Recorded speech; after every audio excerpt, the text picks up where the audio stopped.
All right, just let's go ahead and continue with our early pregnancy bleeding. So I'm always reviewing back into Unit 1 and make sure you understand what's normal and what's not. So let's go to incompetent cervix. Incompetent cervix also in some of the literature is called cervical insufficiency.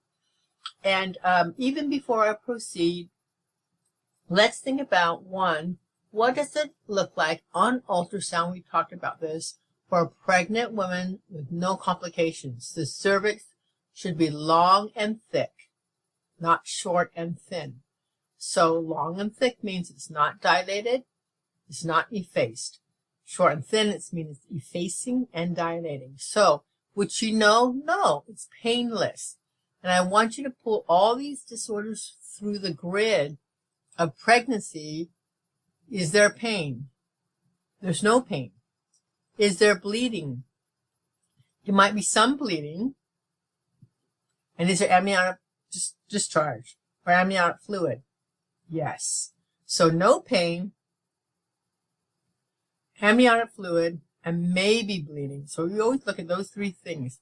Painless dilatation or dilation of the cervical os without labor or uterine contractions. So she doesn't have pain because obviously she's not contracting. So it's not very common. And there's so many different reasons. You don't have to memorize the different reasons, but for some reason you'll say the cervix is not sufficient in staying thick and long. That's basically you want to say. Excessive, and you can look at it and say, okay, understand why. Oh, I understand she has excessive cervical dilation. She's had a lot of D&Cs. She's had a biopsy, things like that. So that is the main thing I want you to remember, that it's not staying closed, long, and thick. And you're thinking, well, what could happen? Well, what we'd like to do is always tell her, you just need to stay away from stress. Perhaps bed rest, maybe something is causing her to contract. Maybe she's on her feet a lot. Hydration, hydration, hydration. For some women, they present dehydrated in the clinic, and that is why they're going into maybe contractions. And usually it's the contractions. If you remember the pattern of the uterus, the contractions remember, it's like a tube of toothpaste, remember?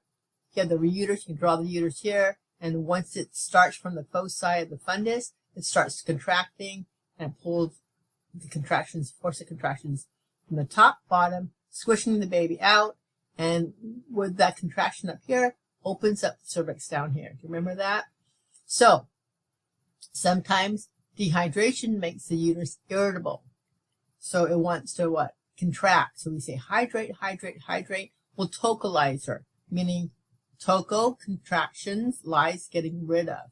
You want to decrease uterine contractions. So remember, look at remember your OB medication protocols, and look at your medications, and you're thinking, oh yeah, there are a few medications that work tocolytics, and therefore preterm labor, like nifedipine. You're going, oh, that's right. We'll give her things to decrease contractions and relax everything. So what we can do, if those things don't work, we can make her a surgical patient. And basically I'll show you some pictures, but basically what we're saying is we can basically sew up the cervix so it won't open up and it stays closed. Cervical cerclage is the name. And it's not super successful, but what they do is there is some precedents or some things that should be in place before she's elected to have it. You're thinking, well, she can't rupture. Well, that's good. We're not going to sew her up if she's ruptured already. She has to be dilated less than 3 and the face less than 50. And they literally just band up the cervical opening, and they leave it in place until she gets to term, and then remove it and let her go to spontaneous labor. There's one that's a permanent closure, but very rarely, but we can, and do section on her. So just think of the idea. If we're going to surgically close the cervix, even before we go to nursing care, just think about it. What if she goes into preterm labor and she has that cerclage done? She goes into so much labor that the baby can what? Like rupture out of the uterus? Yes. That'd be horrible, right? So you think, well, I'm not good. Not good at all. Assessment, psychosocial, OB history, support. She's considered a surgical candidate. So we'll do discharge and home care teaching.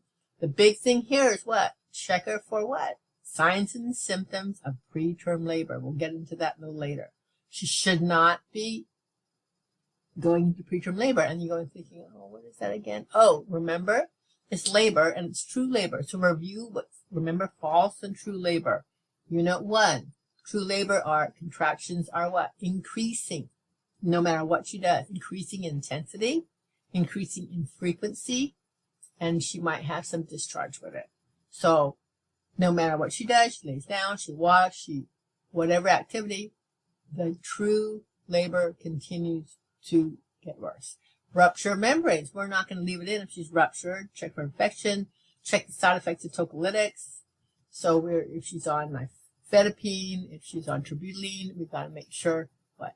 She's not getting side effects. Bed rest, activity restriction.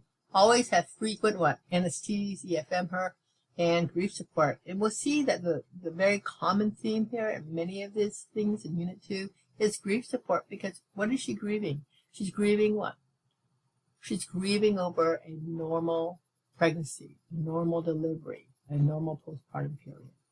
All right, ectopic pregnancy, and it means basically the fertilized ovum is somewhere else. In other words, it's implanted not necessarily in the uterine cavity and endometrial lining. You're going, oh my goodness. Now remember, review again. That's why I did that picture. Fertilization occurs in the fallopian tubes, but it should travel, remember? Fallopian tubes down to the uterus and embed or implant in the endometrial lining. Well, what it does is sets up shop. It says, I'm not going down there. I'm going to implant in the tubes, or maybe the abdominal cavity and things like that. You go, that's not good. So is that can be a medical emergency? Yes. We're not going to let it grow in the fallopian tubes, and she's going to have terrific pain, and she'll rupture, fallopian tube rupture, and she might hemorrhage. So this is an important thing in terms of making sure she doesn't have. We know that most women, we don't know why, ovulate on the right side of which is the right ovary, which goes into the right fallopian tube, and sometimes she has an ectopic pregnancy on the right side. She presents an ED, complaining of lower right quadrant pain, and they're thinking what? They don't think ectopic pregnancy, they think what? Appendicitis. So they're going to go, oh, maybe it's appendicitis. And when you have what we call diffuse abdominal pain, and it's a female, reproductive age, presenting an ED, you should always get a pregnancy test. So that is very important. So they're thinking, this lady has diffuse abdominal pain. So we want to rule out all these things. Okay. Is it common? Not that common. But 95% are on the right side of the fallopian. Oh, that's weird, right? You don't know why. And 10% of all maternal deaths because it's due to hemorrhage.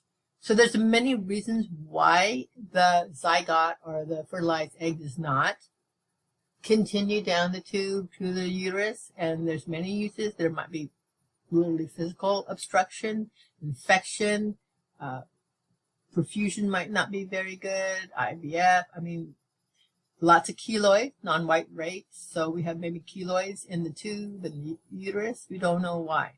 Adhesions.